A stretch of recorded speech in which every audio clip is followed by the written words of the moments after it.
Kidlat News Updates.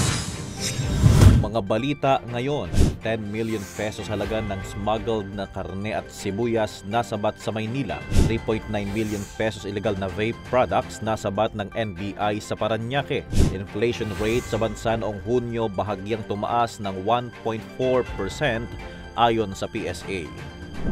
Ako po si Cesar Soriano para ihatid ang nangungunang mga balita sa buong kapuluan ngayon. Pinangunahan ni National Bureau of Investigation o NBI Director Judge Jaime Santiago ang inspeksyon ng isang storage facility na naglalaman ng tinatayang 10 million pesos halaga ng umano'y smuggled na frozen meat at sibuyas mula China.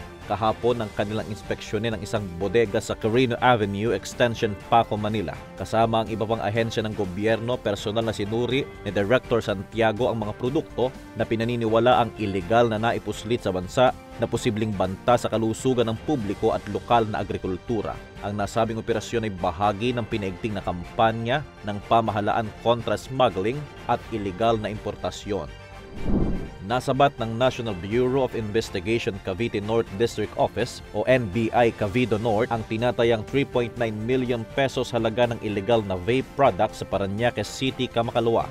Sa press briefing, kinilala ni NBI Director Santiago ang dalawang arestadong sospek na sina Ace de la Cruz Garcia at Reginald Ventura Llanto dahil sa pagbebenta at distribusyon ng vaporized nicotine at non-nicotine product na hindi rehistrado at substandard.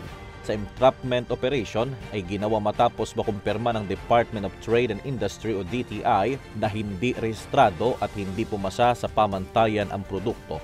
Na-recover ang 49 master cases na naglalaman ng 8,200 vape pods at 1,600 vape devices.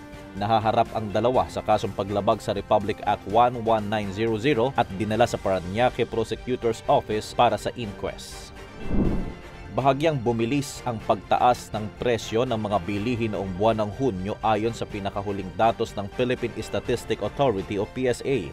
Sa isang press conference, sinabi ni National Statistician at PSA Chief Claire Dennis Mapa na umakyat sa 1.4% ang inflation rate noong nakarang buwan na mas mataas kumpara 1.3% noong Mayo. Tinapos nito ang magkakasunod na pagbaba ng presyo ng mga bilihin sa bansa sa apat na magkakasunod na buwan. Ngunit pasok pa rin ito sa forecast ng Bangko Sentral ng Pilipinas na nasa 1.1% to 1.9% June inflation rate. Ayon kay Mapa, pangunahing dahilan ang mabilis na paggalaw ng presyo ng housing, water, electricity, gas at iba pang gasolina sa antas na 3.2%.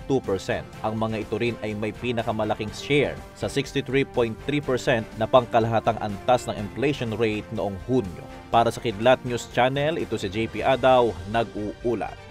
Ako po si Cesar Soriano, kasama nyo sa bawat pagputo ng balita.